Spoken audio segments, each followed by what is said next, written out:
Bueno, muy buenas noches. Mi nombre es María Eugenia Vidaña y a mí me han dado la encomienda de comenzar este programa, esta presentación que se está haciendo esta noche del libro Éxodo del 94, escrito por el doctor Antonio Gordon. Para empezar, quiero presentar a las personas que están aquí sentados a mi izquierda. En el extremo más izquierdo mío es Modesto Kiko Arocha.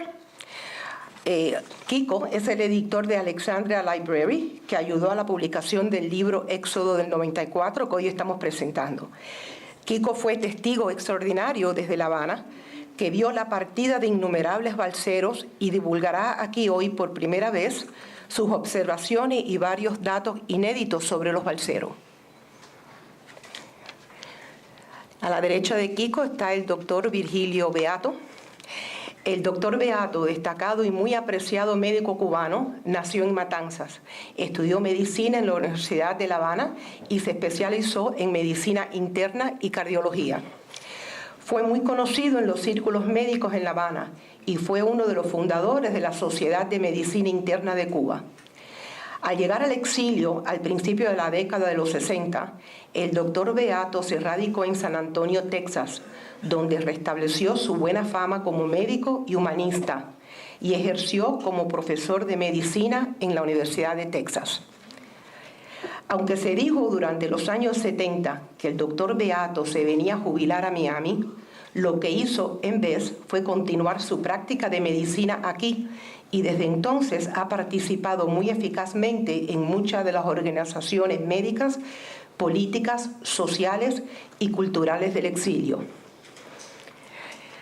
A la derecha del doctor Beato está Carlos Alberto Montaner, que se ha unido últimamente al grupo que va a presentar hoy el libro. No tengo nada escrito para Carlos Alberto, pero yo creo que eso no importa porque yo no creo que él necesita ningún tipo de introducción. A la derecha de Carlos Alberto está el doctor Antonio Gordon, el autor del libro que estamos presentando hoy. El doctor Antonio Gordon nació en La Habana, Cuba. Cuando aún estaba en el bachillerato, salió de Cuba por la Operación Pedro Pan. En los Estados Unidos continuó sus estudios con un bachelor en la Universidad de John Carroll en Cleveland, un máster de la Universidad de Miami, un PhD de Florida State University y finalmente se graduó de medicina de la Universidad de Emory en Atlanta. Hizo la especialidad en medicina interna en el Hospital Jackson Memorial y ejerce como médico internista desde el año 1978. El doctor Gordon es profesor clínico del programa de medicina interna de Nova Southeastern University en el Palmetto General Hospital. Actualmente trabajan con University Healthcare. El doctor Gordon hizo sus primeros estudios acerca de la medicina y nutrición en Cuba en el año 1980, estudiando a los refugiados cubanos que llegaban por el Mariel. Posteriormente realizó estudios sobre otras enfermedades en Cuba con el grupo de la Sociedad Finlay. En la década de los 80, el doctor Gordon se alistó en la reserva del US Navy y sirvió como jefe de medicina interna en el Hospital Naval de la base Guantánamo en el verano del 1985. Durante el periodo especial en Cuba, que comenzó en el año 1989, el doctor Gordon estudió la neuritis óptica a través de un estudio clínico y epidemiológico realizado en balseros recién llegados. Con sus asociados y alumnos, descifró la deficiencia de aminoácidos esenciales y vitamina B12 como la causa de esa enfermedad epidémica de la isla causada por la mala alimentación. En 1994, el doctor Gordon se interesó por la situación de los balseros y se unió al Miami Medical Team,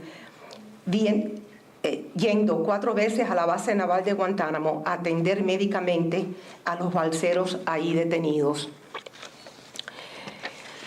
El otro presentador que todavía no ha llegado porque tenía hoy cirugía es el doctor Alexis Abril. El doctor Abril nació en Sagua La Grande, Cuba, salió al exilio muy joven y estudió medicina en España. Se radicó en Miami, donde hizo su especialidad en cirugía general. Desde muy temprano en el exilio participó en organizaciones anticastristas con la agrupación Abdala. Desde los años 1980 ha estado muy activo en las actividades del Miami Medical Team con el doctor Alzugaray. Fue innumerables veces a la base naval de Guantánamo a atender a los balseros ahí detenidos durante la crisis del 94. La última vez que visitó la base fue el pasado agosto para conmemorar el 20 aniversario de dicha crisis. Actualmente ejerce su profesión como cirujano en Coral Gables. Esperemos que no demore en llegar. Y antes de continuar, queremos darle las gracias y reconocer a varias personas aquí presentes que se merecen ser reconocidos. Señora, si usted me permite un momento, sí. El doctor Abril no puede venir. ¿No? Acabo de hablar con él, el doctor Abril está en cirugía, me llamaron para una emergencia y por lo tanto me pidió que lo disculpara. Bueno, pues disculpado está. ¿Qué vamos a hacer? Queremos reconocer a varias personas aquí presentes que sin la ayuda de estas personas este libro nunca se hubiera podido hacer y publicar. Tenemos que mencionar primero a Manuel Busnego, fotógrafo profesional que diseñó las portadas del libro que aquí presentamos e hizo todo el trabajo de tipografía. Busnego ha puesto con mucho amor y excelentemente sus conocimientos y experiencias en fotografía, artes gráficas e impresión para que este libro pudiera llegar a un final feliz. Si consideran que este libro visualmente está muy bonito y llamativo, es debido exclusivamente a los esfuerzos de Manuel Busnego. Manuelito, ¿dónde tú estás? Allí.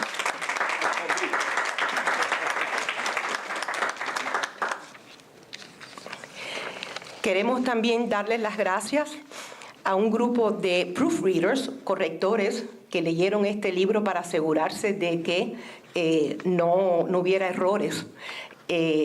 Fue un grupo, pero bueno, aquí veo que nada más que hay 3 presentes en estos momentos. Tenemos que reconocer a Olga Leiseca, que no solamente fue proofreader, pero Olga nos ha deleitado con el concierto de piano maravilloso que durante la recepción. También están Evi Vidaña y Asunción Marín.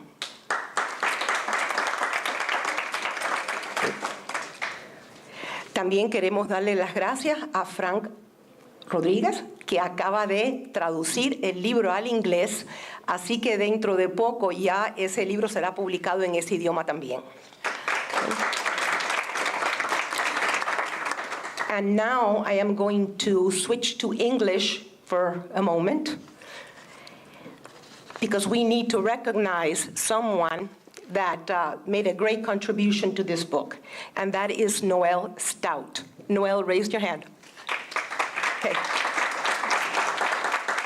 I'm very proud that Dr. Tony, very surprised also, that Dr. Tony selected some of my paintings from Balsero to use in his book. I want to thank everyone. I want to thank you, Maria, also, and Dr. Tony. I'm very proud and happy about that. We thank you, Noel. Noel is an artist, a painter, not so much by profession, but by inspiration. Noel visited Cuba several times during the 1950s with the U.S. Navy and fell in love with Cuba. And from what he tells us, with some Cuban girls too, right?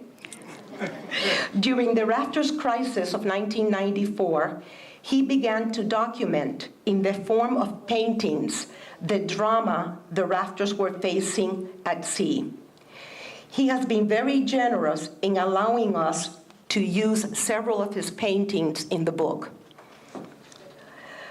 One of his paintings is in the back cover of the book, the one showing some rafters saluting the Coast Guard cutter as they're being rescued. Two other of his paintings have been included in the book also. They are The Sinking of the Tugboat 13 de Marzo and Shark Attack on a Group of Rafters at Sea. According to survivors of both events, his paintings depict uncanny realism of what occurred. We are all indebted to Noel for providing us a visual documentation of the saga of the Cuban rafters and the dangers they faced in their attempt for freedom. And without further ado,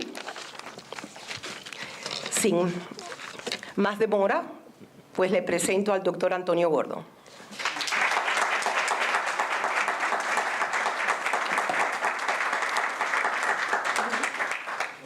Muchas gracias y muchas gracias a mis familiares, a mis amistades y a mis pacientes que me acompañan en esta tarde aquí en la Universidad de Miami, en el Instituto Cubano y Cubano-Americano de Estudios Avanzados. Y muchas gracias a Carlos Alberto Montaner por aceptar comentar el libro en público.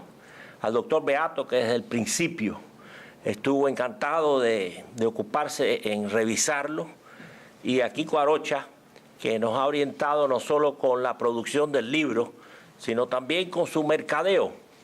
Usted puede tener todos los diamantes que usted quiera y si usted no se los pone a la venta, a la distribución, a los interesados, usted no va a llegar a compartir esos bienes. Muchas gracias a todos y al Instituto por habernos acogido en esta oportunidad. Yo quiero empezar a darles una idea de qué se trata el libro y por qué yo escribí el libro ahora. Mi interés en Guantánamo, obviamente, yo estuve en la base en el verano del 1985. Y en esa oportunidad pues tuve grandes oportunidades porque en realidad el trabajo en la base es un hospital relativamente pequeño de unas 25 camas activas, que es pequeño, con posible expansión a 75 si hay conflictos. Y la atención médica que le brindaba el staff del hospital de la Marina norteamericana a los residentes de la base, estábamos ocupándonos de alrededor de 5.000 a 6.000 habitantes.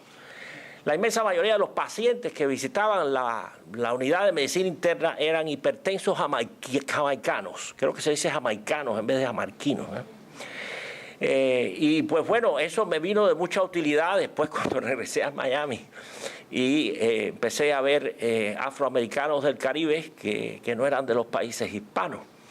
En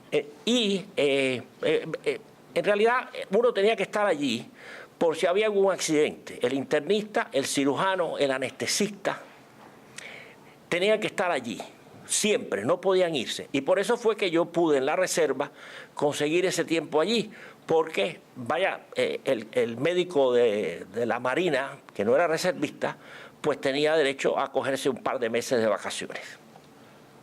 Diciendo eso, no, pues yo me hice la idea de que estaba en Cuba y veía, ¿no?, la televisión de Cuba, oía Radio Martí, que ya por aquella época estaba funcionando, pues hacía mi trabajo, conocía a todos los que vivían en la base y a muchos de los que venían e iban a Cuba, porque había trabajadores que iban y venían todos los días. En el hospital mismo, el jefe de la cocina, el señor Marshall, era uno de estos que venía e iba. Y aparece en una de las fotografías del libro, pero no puse su nombre. O sea que ya yo estaba interesado en la base y obviamente, ¿no?, en todo lo que tenía que ver con Cuba y con la salud en Cuba, la alimentación en Cuba, pues los estudios que yo hice de avanzado de doctorado en Florida State tenían que ver con la nutrición. Y cuando llegó la crisis de los balseros, teníamos unos contactos en Radio Martí. Radio Martí llevaba a cabo unas entrevistas a los recién llegados en balsa y nosotros hicimos el arreglo de que les ofrecieran a esos individuos llevarlos a la oficina mía a hacerse exámenes, un examen clínico, un cuestionario, etcétera, con respecto a la famosa neuritis óptica, que no era una neuritis, era una retinopatía por una alimentación inadecuada. Eventualmente, ¿no?, cuando ya empieza lo de la crisis de los balseros, la única manera de llegar a Guantánamo para los médicos era a través del Miami Medical Team. Y muchísimos médicos, yo me imagino que alrededor de más de 1000, se comprometieron en hacer esos viajes. Yo particularmente los hice en 4 oportunidades y hago la historia en el prólogo del libro con respecto a uno de los balseros que en uno de esos viajes me dice: óigame, compadre, si nosotros estamos tratando de irnos de aquí y usted persiste en venirnos a vernos a nosotros. Pero bueno, esa es la vida. Entonces, empezando con los antecedentes de esta crisis, que es importante estudiarla, explicaba yo a Carlos Alberto antes de la conferencia, no solo porque es una crisis que pasó y es historia, sino porque en este momento yo pienso que estamos abocados a una crisis. Y les explico más adelante por qué. Esa crisis, 50.000 personas en 3 semanas se tiraron al mar. Una señora que recogió la prensa su testimonio, le dice al periodista: aquí no dicen que patria o muerte, pues yo me tiro a la muerte. ¿No? Entonces, en esas circunstancias, ¿no?, casi todos aquí yo creo que somos cubanos, y no hay que ahondar en esto, pero era una situación en que el Producto Interno Bruto en Cuba había bajado considerablemente, había miseria, no solo desde el punto de vista humano, sino físico, y la gente buscó la libertad porque no tenían esperanza de encontrarla dentro de Cuba. Fidel Castro dio la orden, después del hundimiento del 13 de marzo y el mariconazo, de que se vayan. Es interesante pensar esto, analizarlo, porque durante la crisis de Mariel también fue Fidel Castro el que dijo: váyanse, escoria, etc. Y además, ¿no?, dijo que podían ir del exilio a buscar a sus familiares, que no solo recogieron a familiares, sino también recogieron a todo el que le pusieron en los botes a la gente, a los marinos. Ahora bien, en este momento, en el 94, hubo algo de eso, de que Fidel Castro insinuara o dijera que fueran del exilio a buscarlos. Pero eso no ocurrió. El exilio no reaccionó.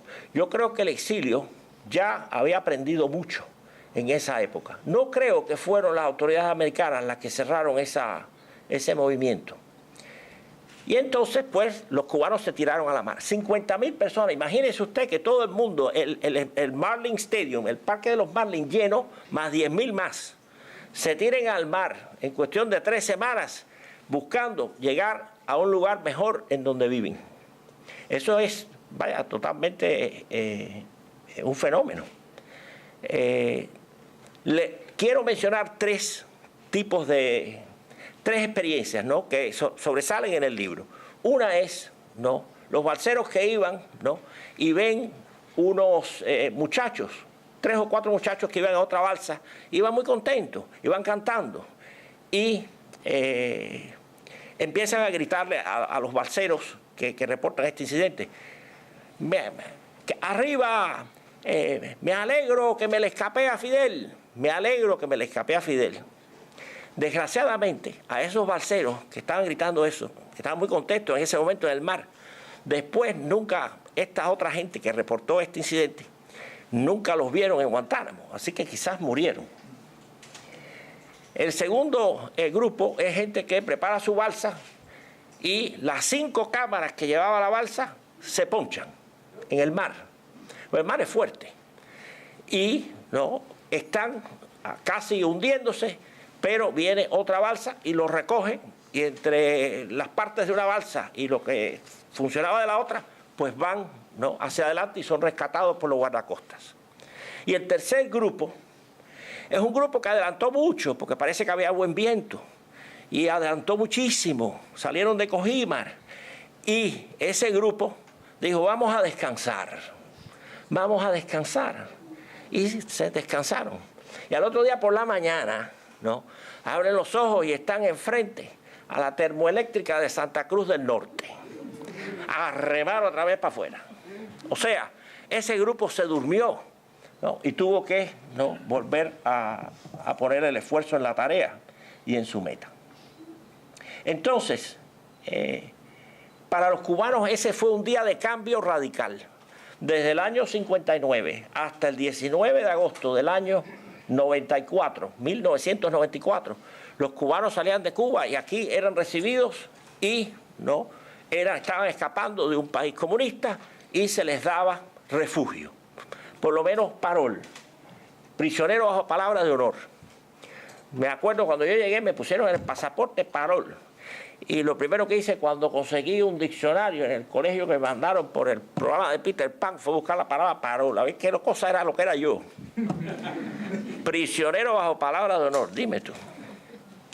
Pero bueno, okay, eso cambió radicalmente. De ahí en adelante, ¿no?, viene, ¿no?, el internamiento en estos campos de detención en Guantánamo, pero el problema con Guantánamo es que es una base cerrada en un país que es hostil, ¿no?, que está rodeada de un campo de minas y que está desprovista de un suministro de agua potable, porque el agua potable estaba en la base a través del río Yateras, que pasa cerca de allí, por unas tuberías, pero eso lo cerró, ese grifo lo cerró Fidel Castro en el año 64 en algún tipo de perreta con respecto a algo. Y entonces lo que pasó fue que por un tiempo se trajo agua en barcazas de Jamaica y eventualmente muy pronto se construyó allí una planta de desalinización.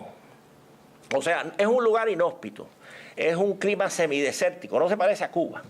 Yo me acuerdo cuando estaba en la base, en la Marina, ¿no?, que cogía mis anteojos y me ponía a ver la campiña cubana allá, las montañas, las palmas, el verde del campo cubano, porque eso usted no lo va a ver en Guantánamo.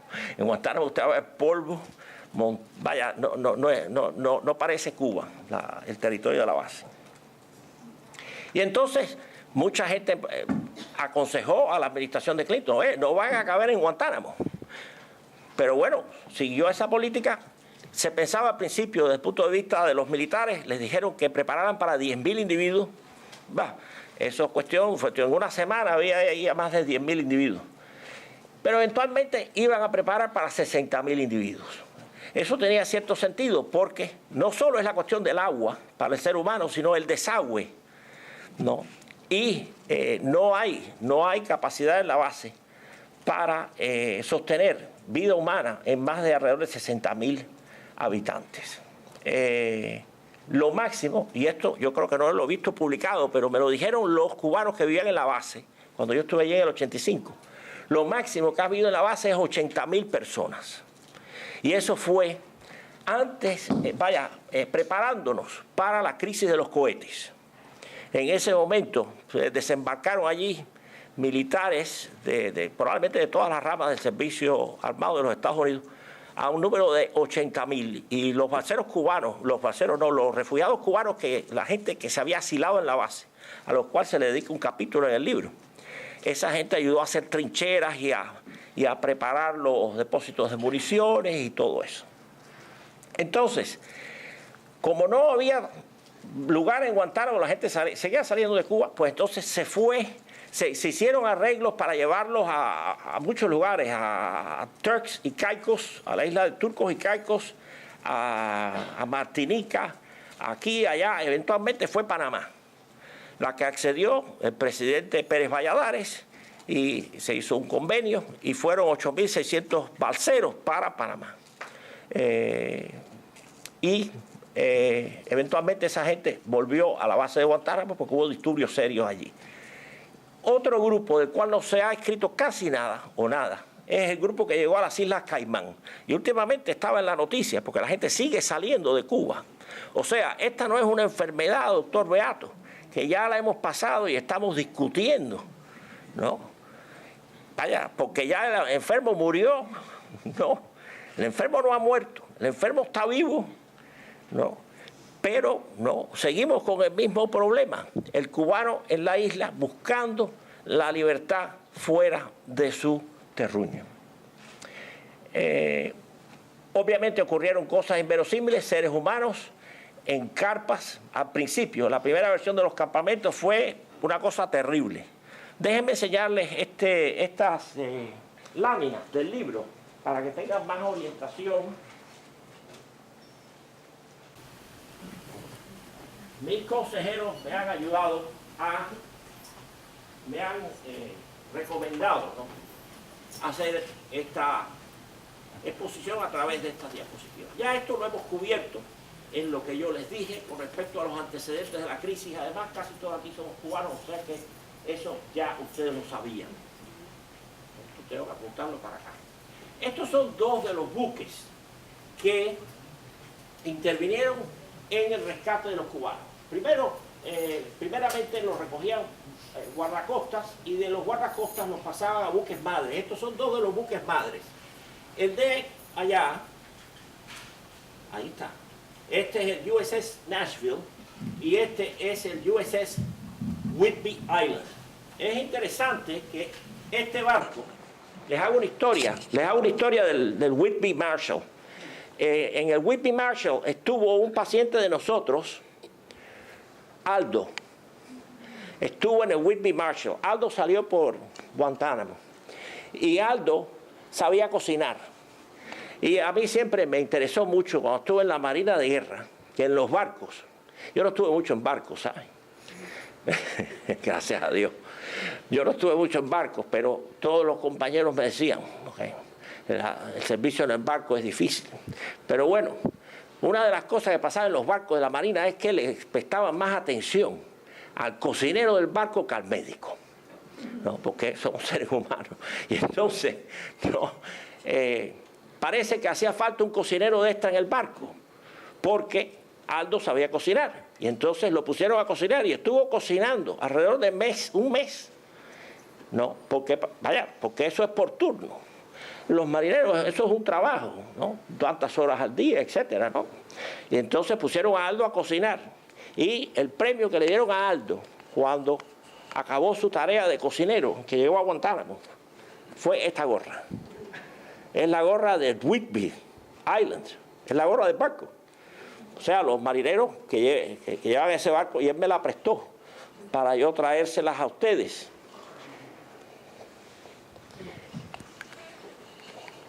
...70 embarcaciones, que no es fácil. Hay marinas de guerra en el mundo que no tienen ni eso.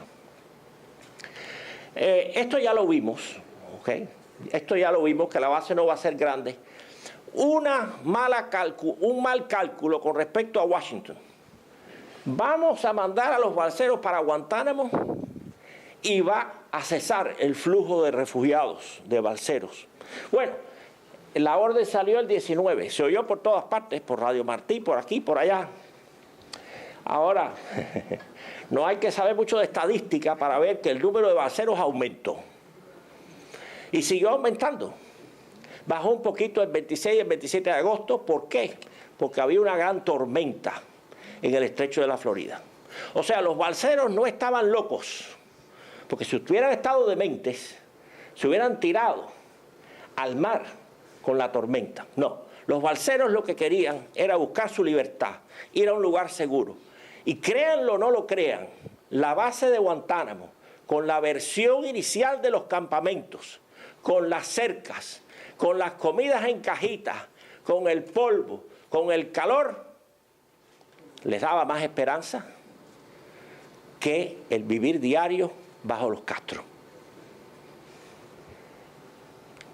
Fue un cálculo que no fue bien hecho. Para los que no conocen la base, el norte está hacia allá, Baracoa está hacia allá, esta es la base de Guantánamo.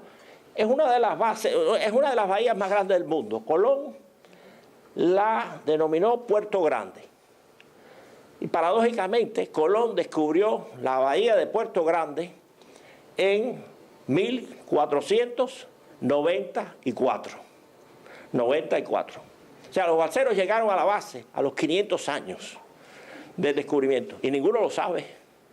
Ninguno lo sabe. Porque había otras cosas, otras prioridades en el momento. Entonces, el aeródromo de la base está de este lado, el Leeward Point. Esto es enorme, la entrada a la bahía. Y entonces aquí está un lugar de los campamentos en C, en alrededor de F y en G. Esta parte de aquí de la base se llama Buckley. Buckley es el nombre de un comandante de los Marines. Cuando cerraron el agua, el comandante Buckley se paraba por aquí con su pistola y se ponía a mirar con los anteojos a ver si los cubanos iban a invadir. Y entonces los Marines, a los meses de esa crisis, ya cuando había agua en la base, le pidieron que a esas colinas de esa parte de la base se le pusiera las colinas de Buckley. Y este campo aquí se llama McCalla. Y se llama McCalla porque el comandante de la Marina Americana, McCalla, fue el que tomó la base de la bahía de Guantánamo en el año 95 y el que se comunicó con los cubanos mambises que ayudaron a conquistar ese territorio en la guerra hispano-cubano-americana. Vamos a ver. Aquí está Caimanera. Seguimos. Las primeras impresiones al llegar a la base, algunos no creían que era Cuba, pero sabían que era Cuba porque no habían cogido hacia el norte. No, y este es un comentario que está en el libro. Mira, mira, qué lindo. Todo estaba limpio. Había un McDonald's, había orden. Pero para ellos esa no era Cuba, porque la Cuba que ellos conocían era otra cosa. Esta es una vista desde los campamentos de McCalla mirando hacia el aeródromo y aquí atrás la Sierra Maestra. La primera versión de los campamentos son en tierra, tiendas de campaña con suelo de tierra. Mucho polvo, mucho calor, 20 individuos por tienda de campaña. Hombres y mujeres juntos, niños. Los baños se prepararon rápidamente, ¿no? Estos eran baños y estos son gente esperando para asearse. Y aquí están los inodoros, ¿no? En estas casetas que vemos aquí cuando hay una construcción, algo temporal. Bueno, allí duraron año y medio. Año y medio. Estas casetas, con todo respeto, mi querido Modesto, estas casetas le decían quicos. Y en esas casetas lo mismo se hacía, se defecaba, que se orinaba, que se tenían relaciones sexuales y que se bañaba la gente. Se bañaba la gente porque era más privado. En algunos casos la gente desarmó el plástico de adentro de las casetas y con eso inventaron, ¿no?, paletas para nadar y remar. Quiero llamar la atención a estos pallets. No sé cómo se dice en español. ¿Paletas? ¿Pallets? Eso lo vemos por aquí a cada rato. De esos aparatos se hicieron durante la primera versión de los campamentos los corralitos, los playpens de los niños en Guantánamo. Este es el piso y se desarma otro y se le hacen las 4 paredes. Cuando esa información llegó a mí,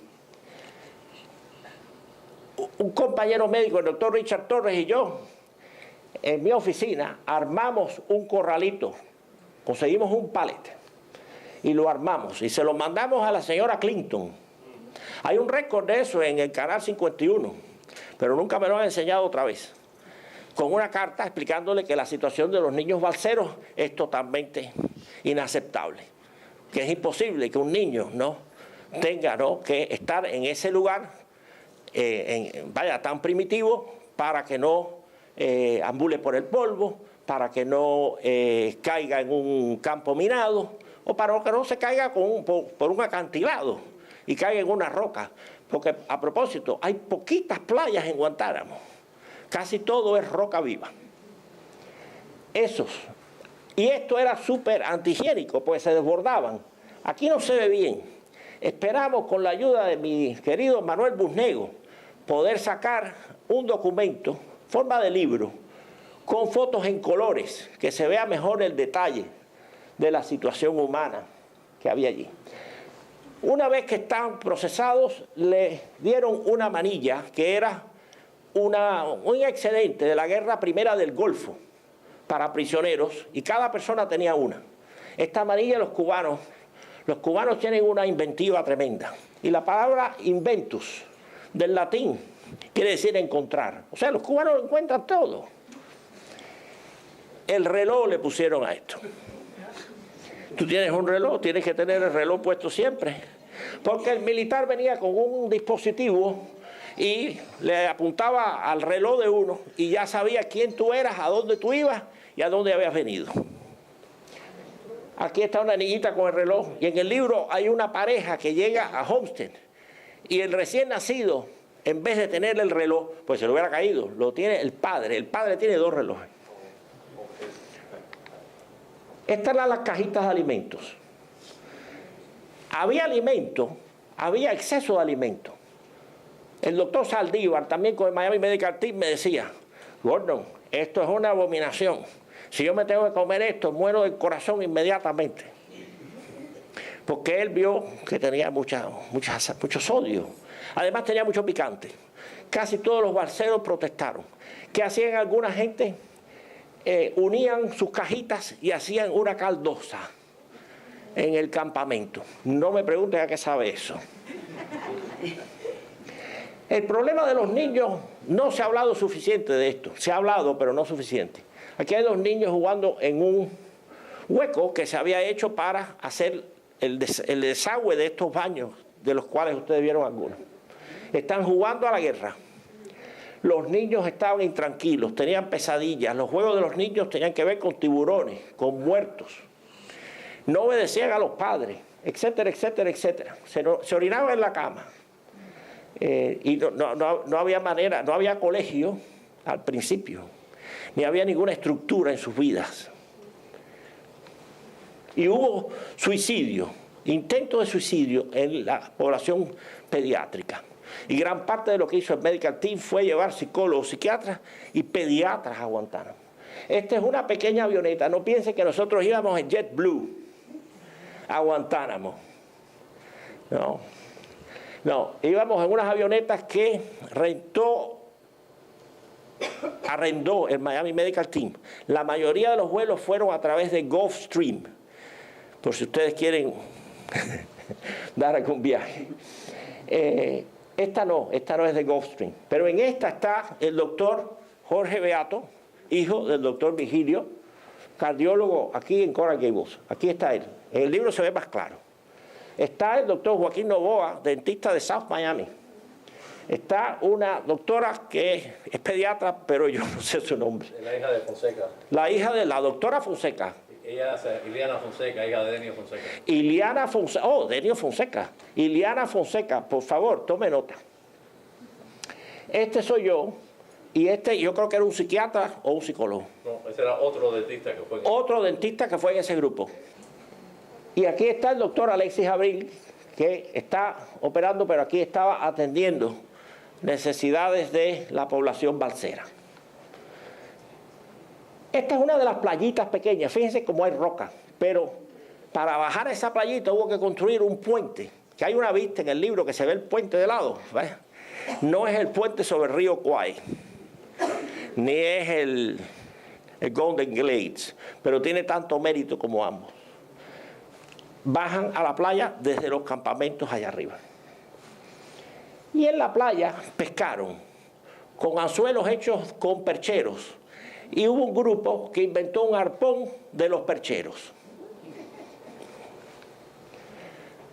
En el periódico que empieza a publicarse, ¿qué pasa? El periódico se llama ¿Qué pasa? Porque los militares norteamericanos querían decirle a los balseros qué era lo que estaba pasando. Y el periódico tenía 4 páginas al principio. Una de las páginas al final, en un impreso muy pequeño, era todo en inglés. O sea que había supervisión militar con respecto a qué se publicaba.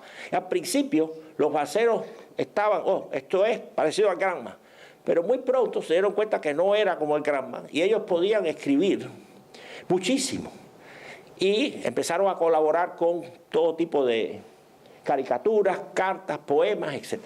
Pero bueno, esta es una caricatura con respecto a salir de la base. El objetivo de los cubanos en la base era salir de la base hacia la libertad.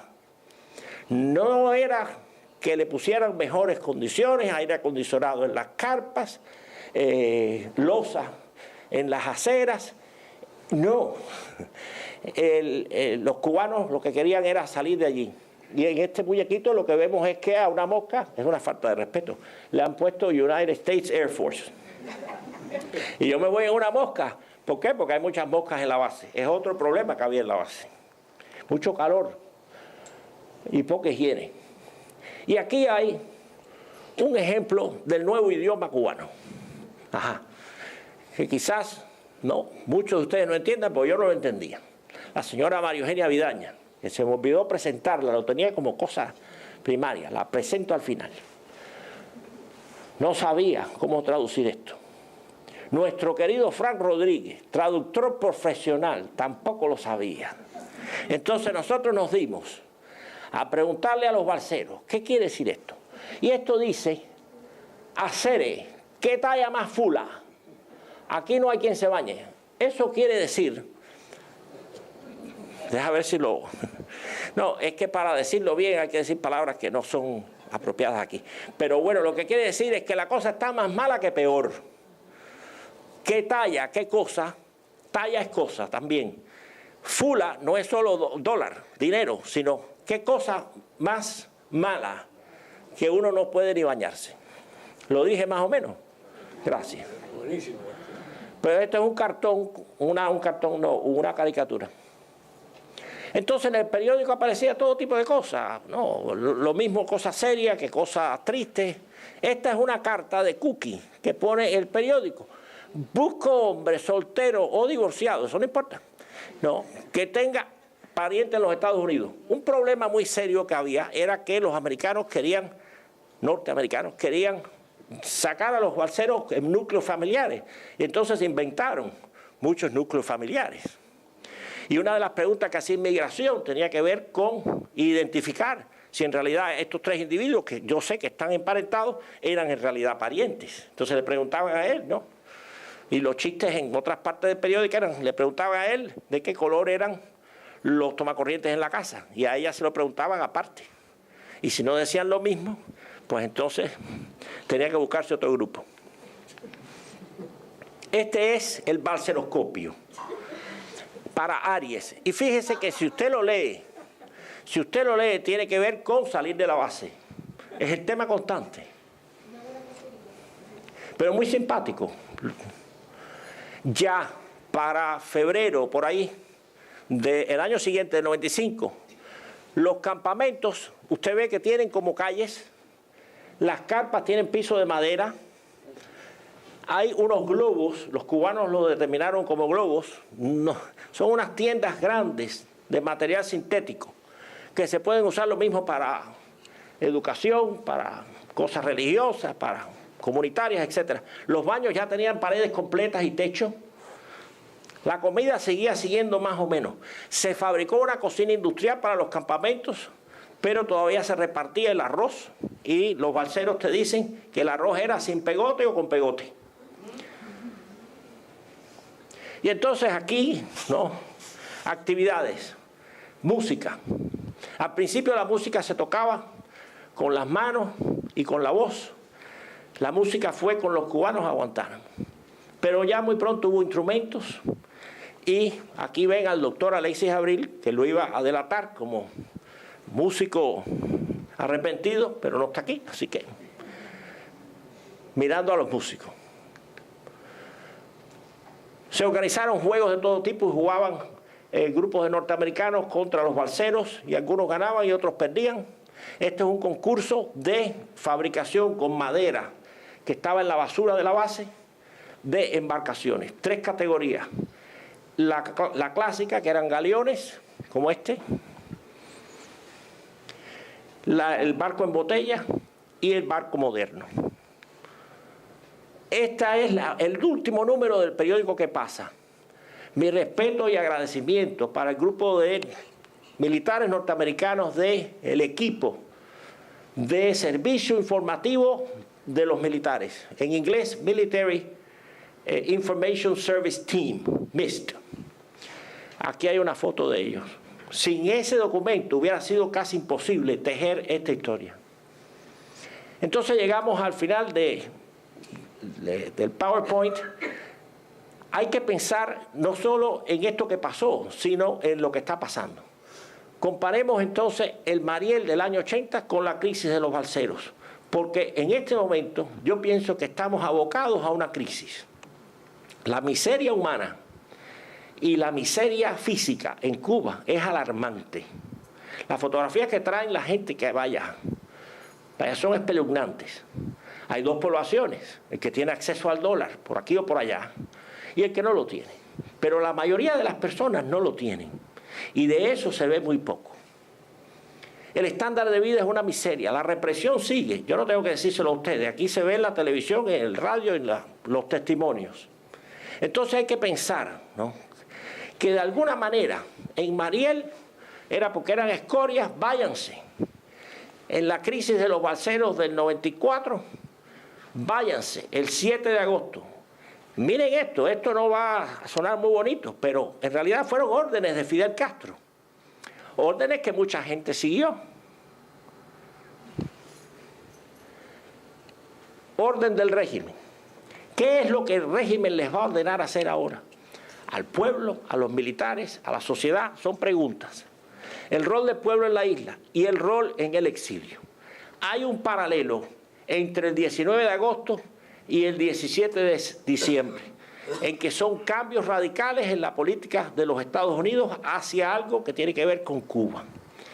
Y lo que nosotros hagamos a nivel de exilio es muy importante con respecto a lo que va a pasar. No es hora de estar mirando atrás y quejarse de que la administración de este o del otro ha hecho esto, porque ya lo han hecho.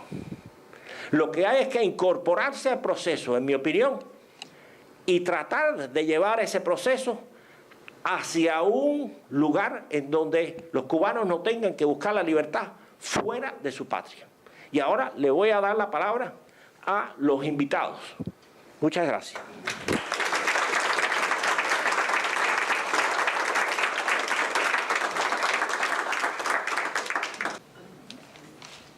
Buenas noches.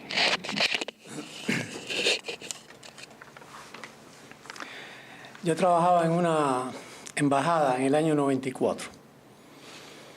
Era más o menos una especie de personal de confianza de la embajada. Estábamos almorzando, o sea que era el mediodía, me recuerdo perfectamente, y entonces entra una persona que estaba viendo la televisión, que había una antena satélite gigantesca arriba de la azotea. Y dice, vengan que está hablando Clinton, el presidente de los Estados Unidos. Entonces vamos todos para ahí y cuando termina, bueno, Clinton dice que iban a parar el éxodo de los cubanos hacia la isla porque iban a rodear la isla con guardacostas norteamericanos y que todo aquel que ellos recogieran por un problema humanitario, humanidad que no tenía el gobierno, que los echó a morirse, pero los americanos los recogían, iban a ir para la base naval de Guantánamo. Entonces, bueno, todos terminamos de ver a Clinton y seguimos almorzando y dice el embajador, dice, bueno, se acabó el éxodo. Yo le dije, señor embajador, ahora es que empieza el éxodo. Y efectivamente fue así, porque entonces la gente dice, nos van a recoger los americanos. Y allá va eso. Le digo, mire, la situación aquí es que la gente quiere irse de aquí. Lo mismo para África, que para Australia, que para cualquier lugar. El problema es irse de aquí. Y si es para la base naval de Guantánamo, también. Bueno, las acciones mías subieron ahí porque ahí me gradué yo de politólogo, porque así mismo fue. A partir de ese momento empezaron a irse la gente. Entonces, yo fui a 2 lugares, esto para verlo desde el punto de vista de La Habana, ¿no? Yo fui acompañando, el embajador me dijo, yo quisiera ver eso. Y le digo, vamos, que yo lo voy a llevar. Y yo se le serví de chofer y lo llevé a 2 lugares. Lo llevé a Santa Fe y lo llevé a Cojímar. En Cojímar aquello era en el lugar donde está el torreón de Cojímar, que es la boca del río Cojímar, ahí donde sale al mar. Y ahí había una efervescencia, nada más que se habían jóvenes con palos, con goma. Era una cosa tremenda, como una especie de locura, tremendo tráfico de balsas ya terminadas para llegar a la costa.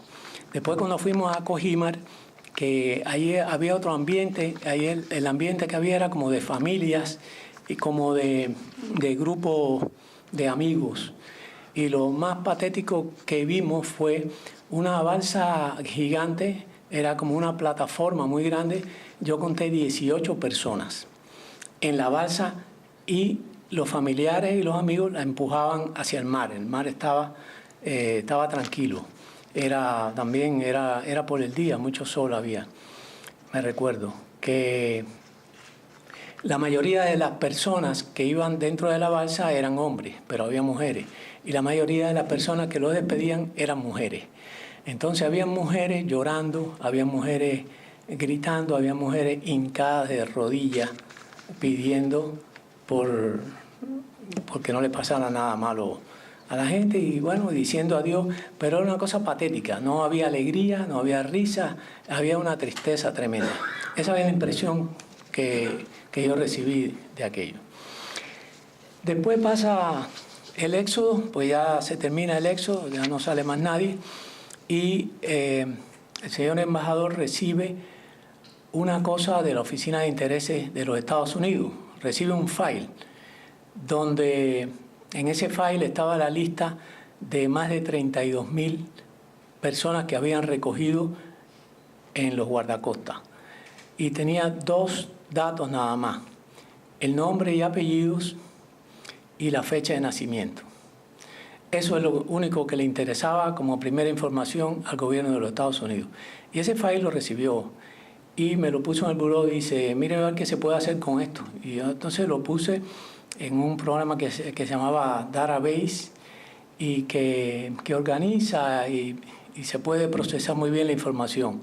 Entonces, en una columna le puse el nombre, en otra el segundo nombre, en la otra el apellido y en la otra la fecha. Era un campo de fecha que se puede ordenar por fecha.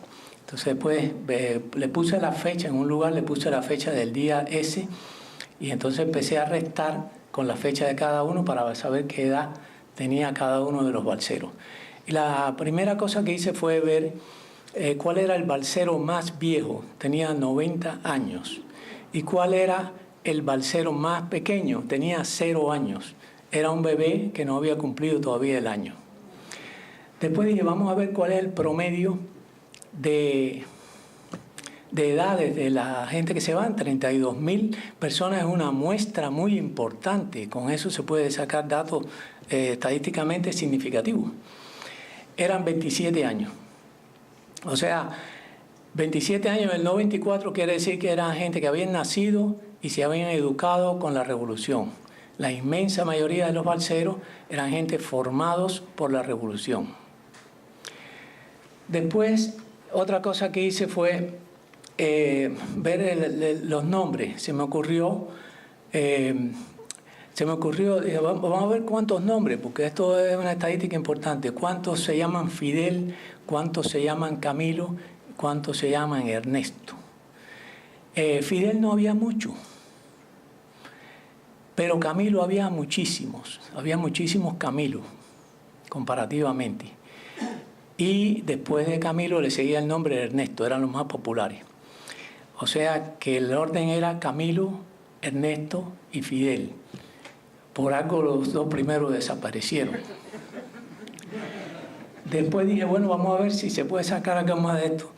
Porque era una muestra tan grande que si usted divide 32.000 entre 365 da 88.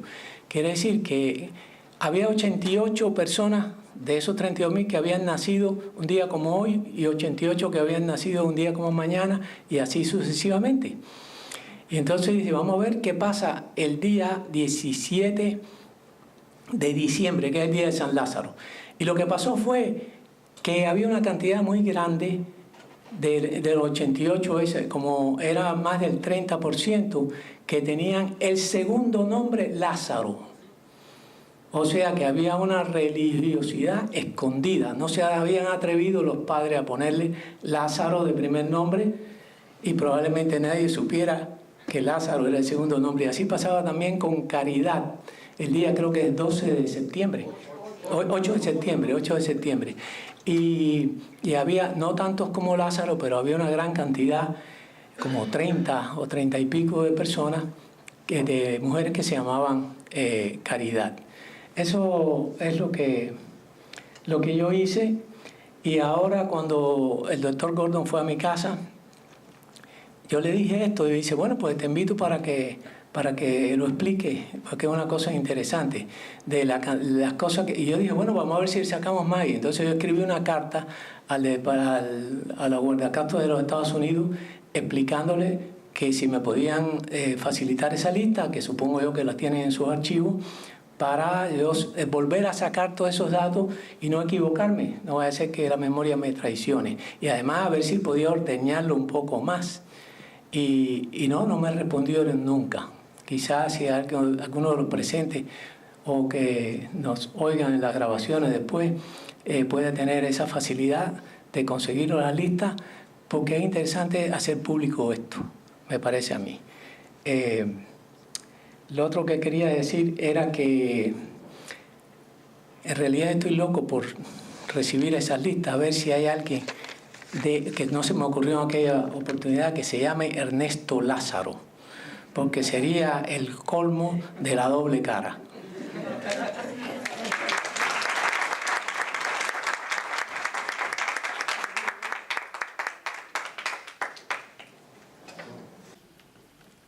¿Puedo hablar aquí? Perdóneme que hable aquí para no estar mucho tiempo de pie en la tribuna. Le confieso que estoy un poquito desorientado, me da pena decirlo, porque el que escribe el libro es el último que habla y agotó el tema. Ahora queda poco que añadir a lo que acaba de decir Antonio Gómez. Yo decía que conocí a Gómez hace muchos años en una conferencia en el Palmetto. Creo que estábamos hablando de Carlos Firle. Y me di cuenta que tenía preocupaciones de tipo social, que era el médico que también entiende que el médico tiene una función social que ejercer en la sociedad. Y lo ha demostrado. Ahora bien, en la Cuba de la época de la colonia, se habló del año terrible. Recuerda que era el 27 de noviembre con el fusilamiento de los 8 estudiantes de medicina. Cuando el conde Balmaceda, por supuesto, regó con la crueldad de aquella época y el segundo cabo, el gran responsable del fusilamiento de los estudiantes, quedó ahí, después se fue para España. Leyendo el libro me acordé de eso, porque el año 1994 es el año terrible de los exilios. La primera manifestación fue el hundimiento. Se decir que hay 37 capítulos que tiene el libro. El primer capítulo es el hundimiento del 13 de marzo. Va empezando a crearse el problema. El 13 de marzo, que tenía 72 personas a bordo, mujeres, hombres, niños, murieron 41. Después que abandonaba Cuba, casi a 1 millón de distancia, otros 2 remolcadores lo atacaron con focos iluminatorios, barrieron la cubierta de lo que estaba allí para tratar de evitar la agresión continua. Muchas de las mujeres enseñaban a los bebés y a los niños que tenían a bordo. Les importó poco. Con los cañones de agua siguieron barriendo aquello y hasta uno de ellos embistió la embarcación y eso fue, por supuesto, el naufragio de ella. Esa fue la primera infamia. Se fue en el año 94. Antes de eso, en julio 13, porque ahí se confunde el remolcador del 13 de marzo con la fecha en que se hundió el remolcador Trazo de Marzo, que fue un 13 de julio del mismo año. Pocos días después, alrededor del 4 o el 5 de agosto, el Maleconazo. Una serie de cubanos que estaban allí en el malecón arreglando las visas para irse. En aquella época estaba prohibido, era un delito abandonar, por supuesto, sin el permiso del gobierno del territorio nacional. Se empezaron a revolerar, se reunieron cientos y cientos de personas a protestar. Hubo una pelea con la gente de la seguridad del Estado que estaba allí. Hubo un muerto y algunos heridos, por supuesto, alguna gente que fueron a prisión. Cuando me la conozco, ahí fue entonces la frase ya repetida con contenido de Castro. ¿Se quieren ir? Pues que se vayan, que se vayan. Ya no era delito, entonces, por supuesto, se podía hacer todas las bases a la luz del día. ¿Por qué? Porque ya no era un delito. Pero ¿qué fue lo que pasó con aquello? La presencia de los exiliados que venían ya desde que se cayó Batista, los individuos que estaban en relación con el gobierno fueron los primeros a abandonar el país. Después vinieron los otros ya que empezaron a perder sus propiedades y empezaron a acompañarlas. Pero cuando cae el cambio socialista en el año 89, la miseria que se apodera de Cuba es extraordinaria. Todo lo que es barco, todo lo que es comercio, todo lo que es entrada, se perdió cuando la ayuda que daba de 6.000 millones de dólares anuales. La Unión Soviética de Cuba se perdió. Entonces vino aquella epidemia que demostraba la desnutrición del país. Se calcula que durante ese periodo, en los 2 primeros años, 20 libras promedio perdía cada uno de los individuos, con el hambre y la miseria que había en Cuba en aquella época. Por supuesto, eso aumentó enormemente la ola de refugiados, huyendo de la situación de miseria y terror que hacía en Cuba en aquella época. Entonces, ¿cuál fue la respuesta? Cuando aumenta tanto el flujo de inmigrantes, que eso fue ya el 19 de agosto. La ley que decía que ninguno de esos individuos podían entrar en los Estados Unidos, tenía que ir a la base naval de Guantánamo. Eso, por supuesto, originó una gran protesta aquí en el exiliado, aquí. Ahí se inició. Y desde el 19 de agosto de aquella época hasta fines del año 31 del 96, el drama de Guantánamo estuvo presente. Hay pocas cosas que se pueden añadir, pero quiero decirles que el libro es extraordinariamente útil.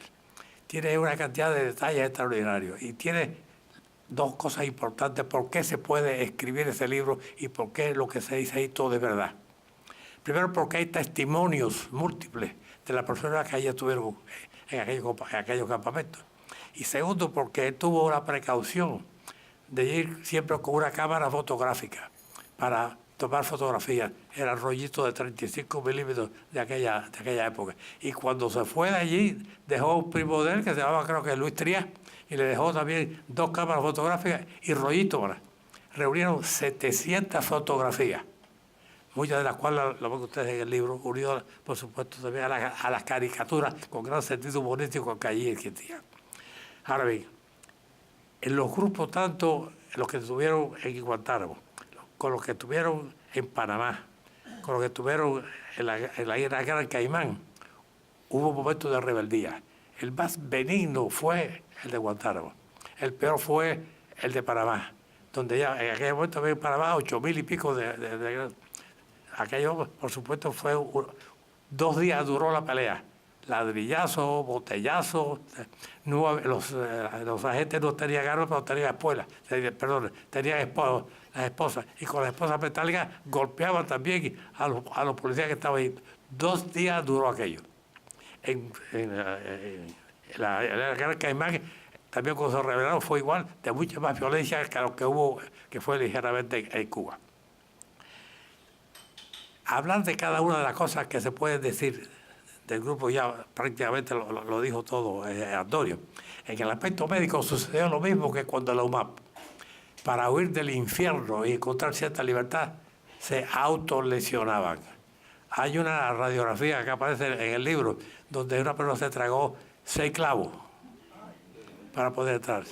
Otros se inyectaban sustancias no absorbibles para originar, por eso que se infectaba y originar lo que se llama el paroli. Era muy querido, el paroli médico, que te sacaban allá y te llevaban, por supuesto, al hospital, porque existía el paroli también de tipo humanístico, con una mujer o un niño o algo, y entonces lo libertaban, dando como el paroli médico. Entre las palabras curiosas que se dieron en aquel lugar, hay una que se llamaba el jorlongo. El jorlongo. ¿Qué creen ustedes que era el jorlongo? cuando llegaban los individuos que iban a Guantánamo, le daban una bolsa que contenía una serie de cosas, una pasta de dientes, cepillo de dientes, jabones, jugo, comida. Y era como una tela cuya naturaleza no sé cuál era, pero era lo suficientemente para abrirse 3 agujeros, uno para la cabeza, uno para el brazo izquierdo y uno para el brazo derecho. El jorlongo era la vestimenta de mucha esa gente, porque cuando llegaron con una camisa, un pantalón y un par de zapatos, estuvieron así hasta el mes de septiembre. Prácticamente usted estaba aquí usando los jorlones que había también. Otra cosa que lo digo es cuando se hicieron los baños. Hicieron 2 pies de alto, lo que daba, por supuesto, a la vista pública, porque los baños eran públicos, prácticamente del torso hacia arriba, lo cual era un problema para las mujeres, porque eran solamente 2 pies lo que se podía ocultar de la persona, del cuerpo humano. En esas condiciones decía que muchas veces los aviadores estaban tomando fotografías de las damas cuando se estaban bañando allí. Pero para no prolongar mucho esto, porque todavía queda otro más con la categoría de Carlos Alberto. Si me pidieran a mí en una palabra, después de leerme el libro, que me lo leí de tapa a tapa, muy interesante, yo diría que lo que responde habla muy bien de los cubanos. Primero porque es verdad que se rebelaron, pero que estaba más que justificado. Pero segundo, la necesidad de lo que los americanos llaman resiliency, esa capacidad para conformar la adversidad, de reponerse, de no caerse, pero levantarse después, se puso de manifiesto en aquel momento. Y los propios oficiales norteamericanos que estuvieron allí, el general Sheehan, que fue uno de los primeros, que creó establecer hasta un pueblo, logrando que 60.000 personas se quedaran allí, haciendo de aquella extensión territorial una especie de ciudad modelo, que no se pudo completar, por supuesto. Pero sí, todos se quedaron maravillados de la resistencia que tenía el cubano para absorber al mismo tiempo una gran depresión y una gran esperanza. Gracias.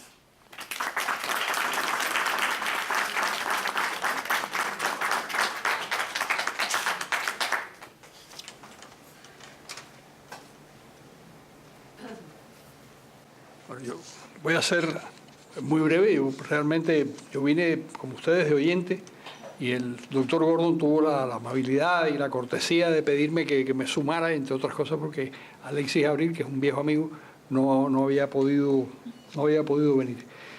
El libro me lo hizo llegar Olga Leiseca con mucho entusiasmo y con mucho cariño, y yo creo que fue una afortunada cosa que me hicieran llegar ese libro, porque me pareció muy interesante, me pareció un gran reportaje. Decía el doctor Gordo que, tratándose de un médico, pues era una extraordinaria radiografía de lo que había pasado en ese éxodo. Quería hacerles unas cuantas observaciones sobre el fenómeno político. Hay 3 episodios. Camarioca, en el año 65, que creo que se origina por un conflicto con unos pescadores. Hay una incursión del exilio de unos grupos exilados. El gobierno cubano comete algún tipo de error, no recuerdo porque hace muchísimos años, hace de estos 50 años, comete algún error y entonces comienza a hacer lo que siempre ha hecho Fidel Castro, que es trasladarle a los Estados Unidos sus problemas. Y dice en Camarioca que el que quiera que recoja a sus familiares, qué sé yo. El presidente Johnson, que era el presidente en ese momento, no quiere un conflicto con el gobierno cubano y decide entrar en algún tipo de negociación y efectivamente crea los vuelos de la libertad, por los cuales llegan 200.000 cubanos a los Estados Unidos. Pasa una generación y en el año 80 se reproduce el problema. Hay una gente que va a entrar en una embajada,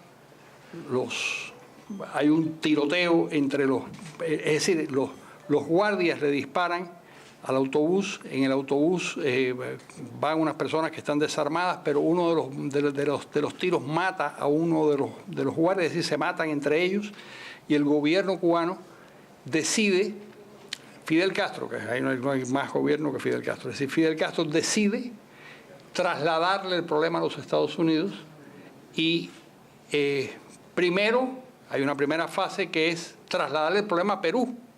Ustedes no quieren entregar a las personas que entraron en la Embajada de Perú, pues quito la guardia y que entren todos los que quieran. La misma mentalidad, el mismo razonamiento.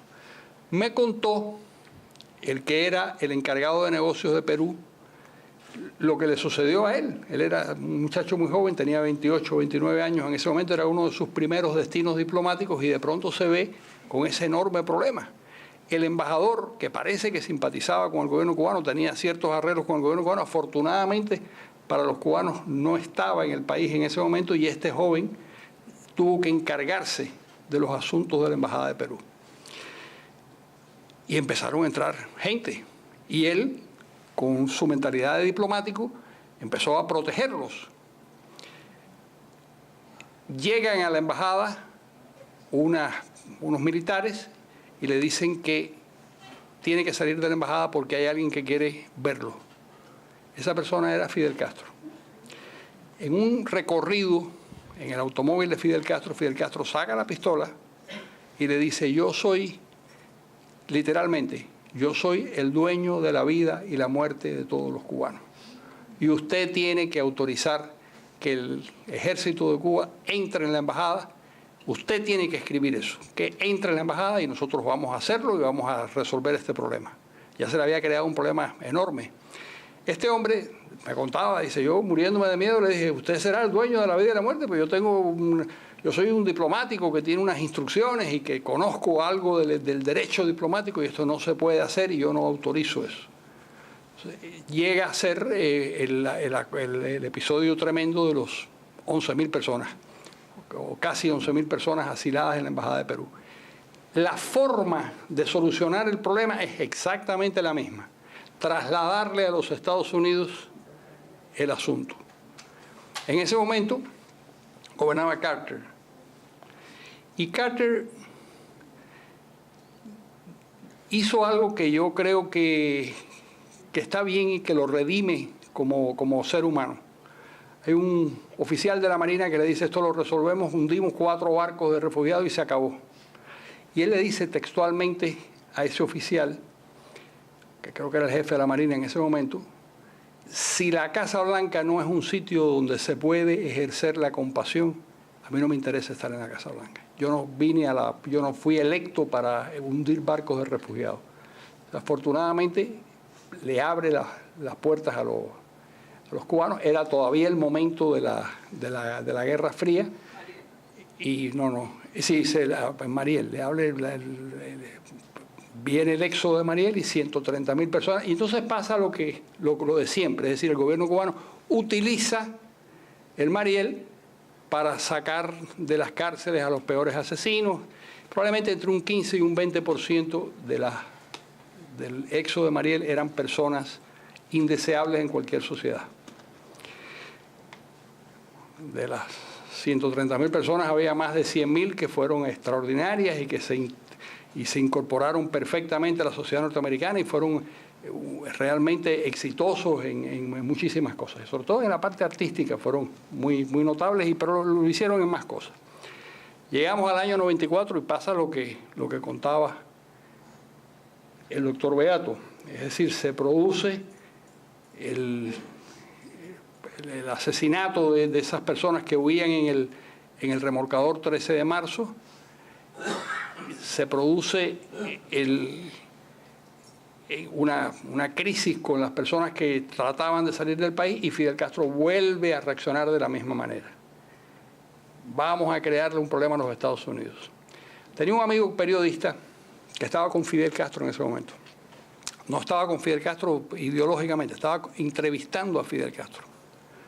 Me contó que le tocó presenciar un par de reuniones de Fidel Castro con su grupo, donde Fidel Castro no podía aceptar que estuviera yendo tanta gente, ni que hay un momento en que un comandante de él que se llamaba Víctor Bordón le dice a Fidel, él le pregunta a Víctor Bordón, ¿cuánta gente tú crees que se va a ir de Cuba? Y el tipo se le ocurre decir, yo creo que la mitad del país se va de Cuba.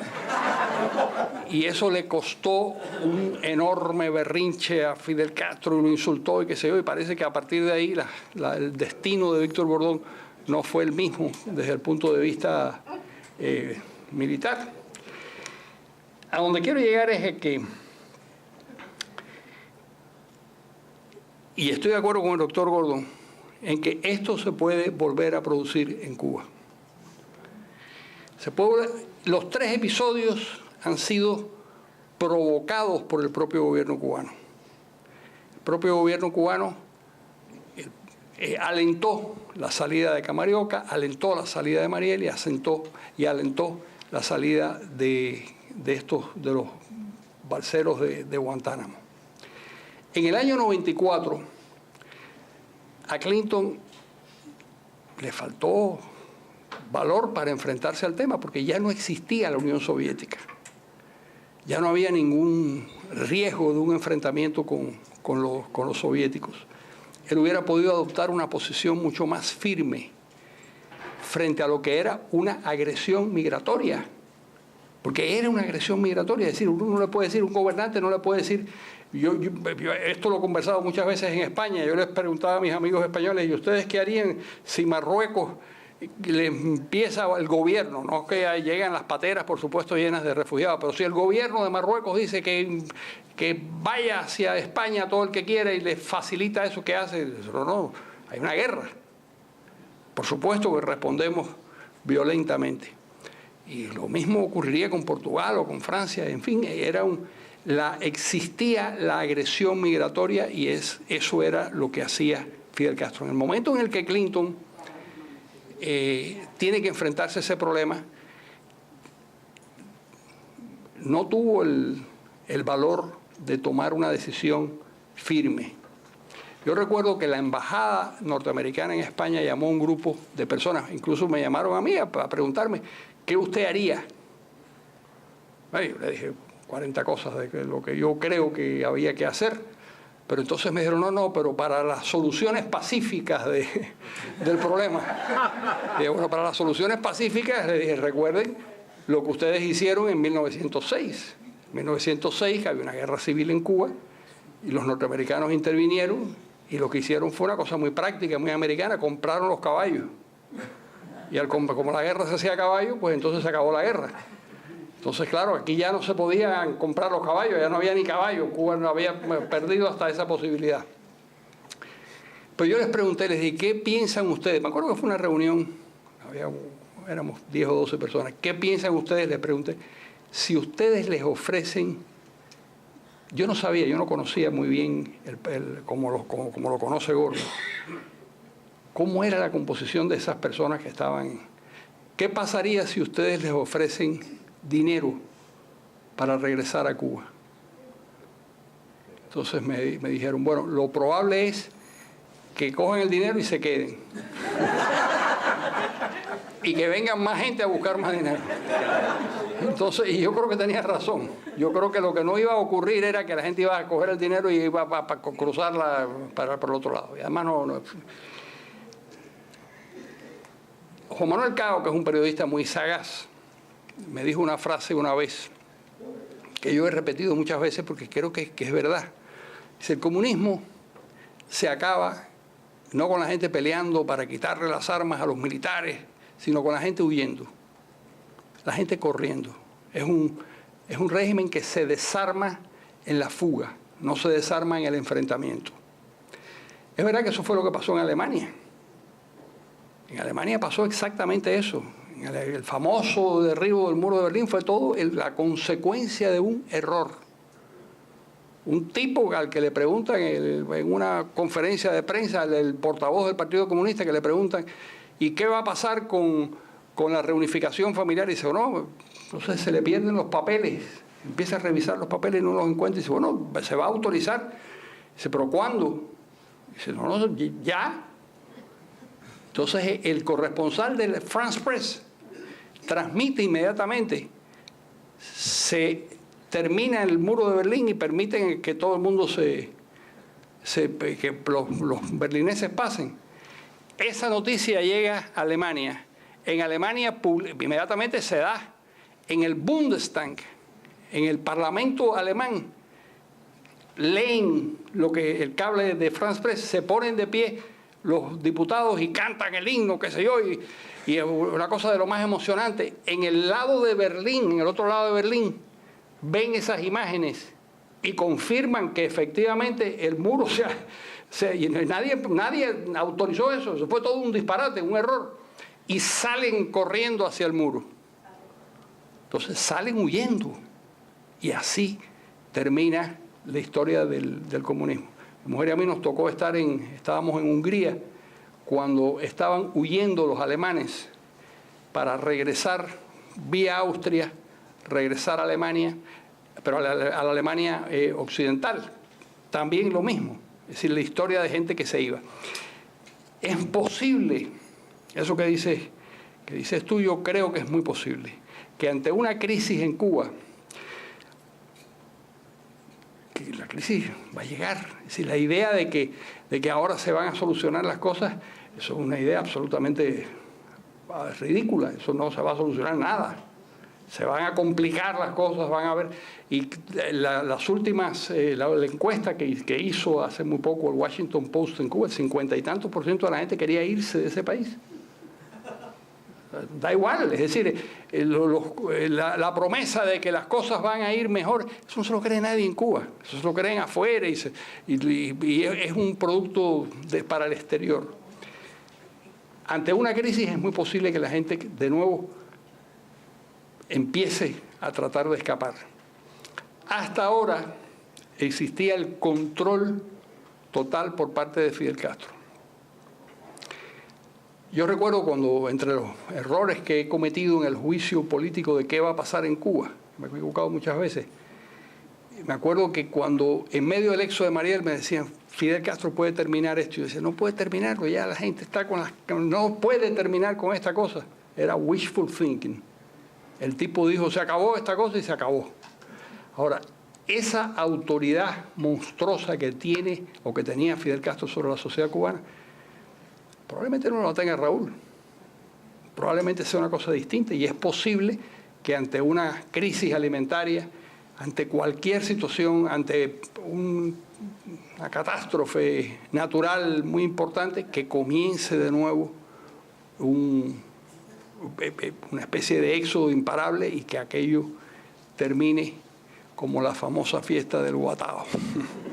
Bueno, yo quiero felicitar al doctor Gordon por hacer ese trabajo, que es un trabajo que queda para todas las generaciones venideras, porque nos ha contado muy bien qué pasó en ese episodio tan importante de la historia de Cuba. Muchas gracias.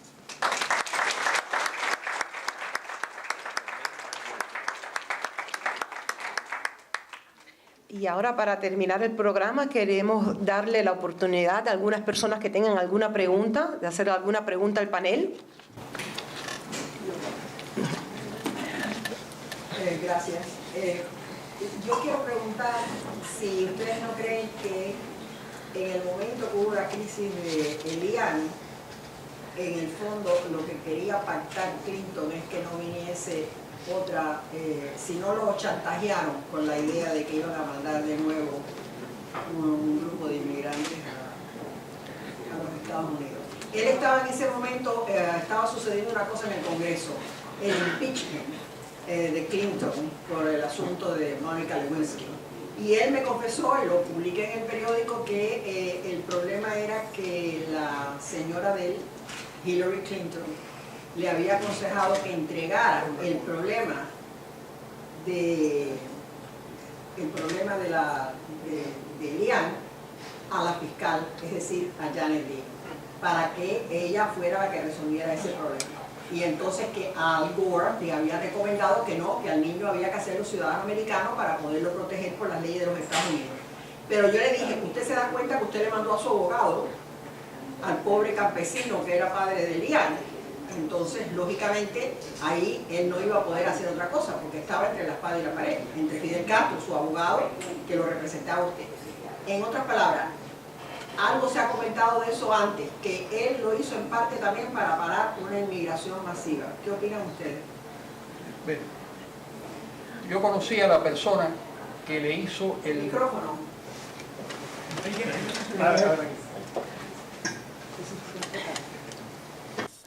Conocí a la persona que le hizo el briefing.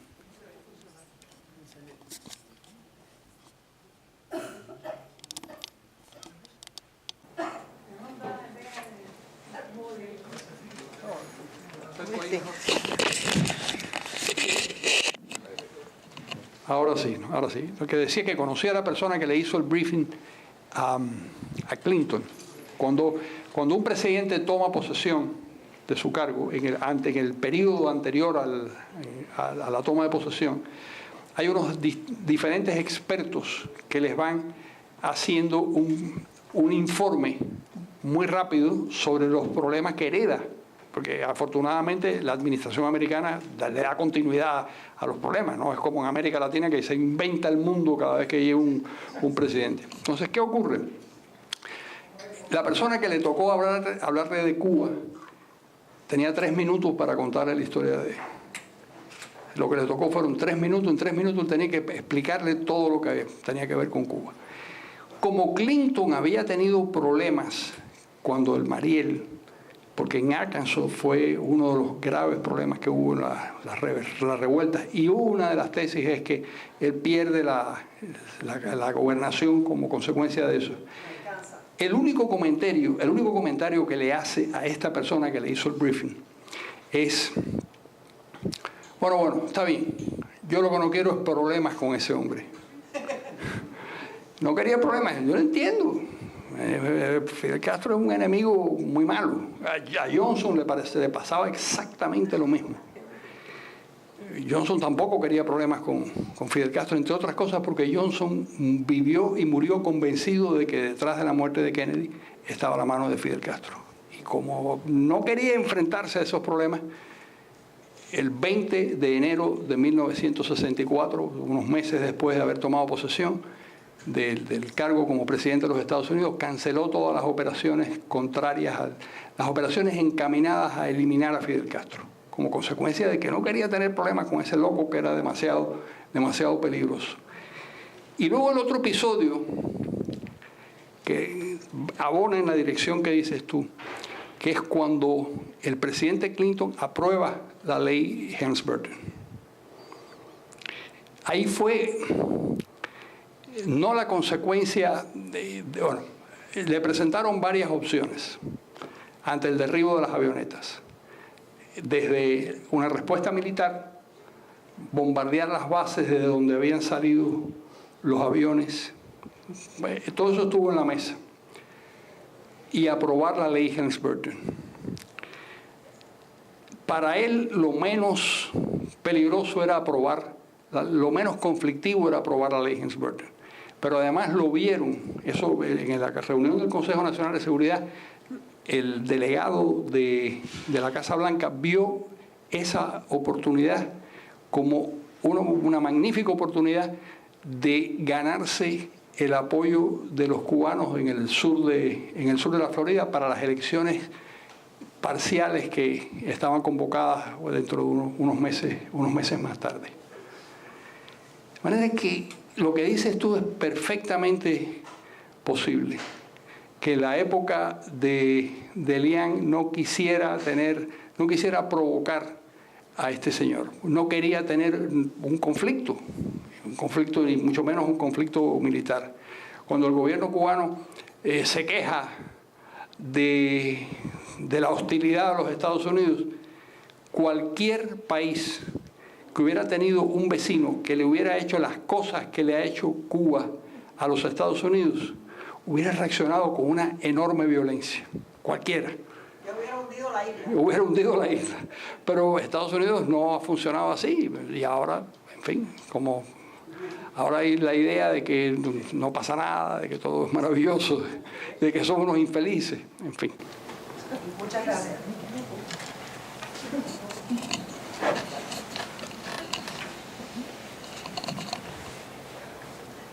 ¿Alguna otra pregunta? Sí.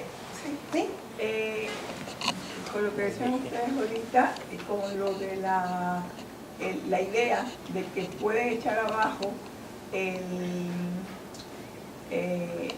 las ventajas que tienen los cubanos con la ley de ajuste. La ley de ajuste, se dice que muchos cubanos ahora están huyendo por miedo a que se caiga la ley de ajuste para llegar antes. Así es. Sí, yo creo que los datos son claros. Una de las organizaciones que se menciona en el libro mucho, porque estuvo muy activa en la cuestión de los balseros de Guantánamo, es la World Relief.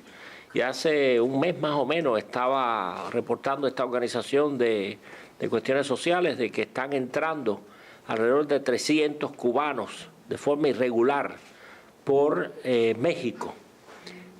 Últimamente en el centro médico donde yo trabajo empezó a trabajar una doctora, ella era nefróloga, es nefróloga y estaba ejerciendo en México.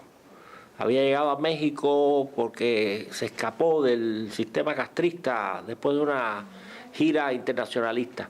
Y ella fue con sus 2 hijas a la embajada de los Estados Unidos en Ciudad de México.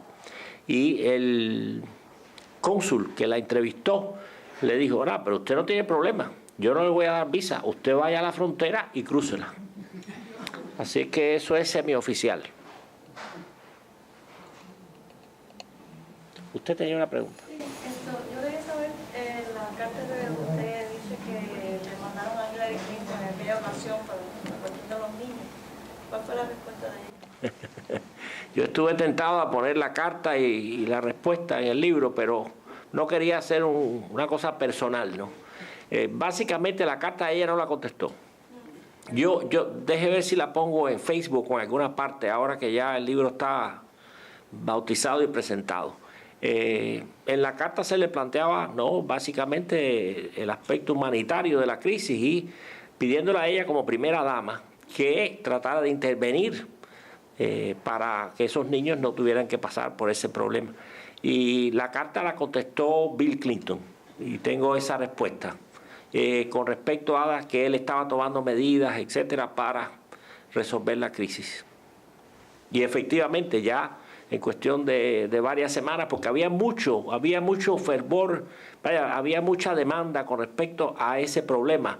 No hablé aquí en público, pero está en el libro los esfuerzos que hicieron los abogados cubanos americanos, Marcos Jiménez, Javier Suárez y otros, ¿no? Yo creo que eran 25 abogados cubanos americanos que intervinieron. Fue la comunidad entera la que se volcó para reaccionar con respecto a esta crisis. ¿Ya? Bueno, pues les agradezco infinitamente. Les quería presentar a la señora María Eugenia Vidaña, hija ilustrísima de Juan Luis Humberto Vidaña y mi querida Evangelina Vidaña, y la señora que ha sido responsable por la edición, la organización de los correctores y dando el estímulo para que esto se llevara a cabo en el 20 aniversario de la crisis de los balseros. Muchas gracias, María Eugenia.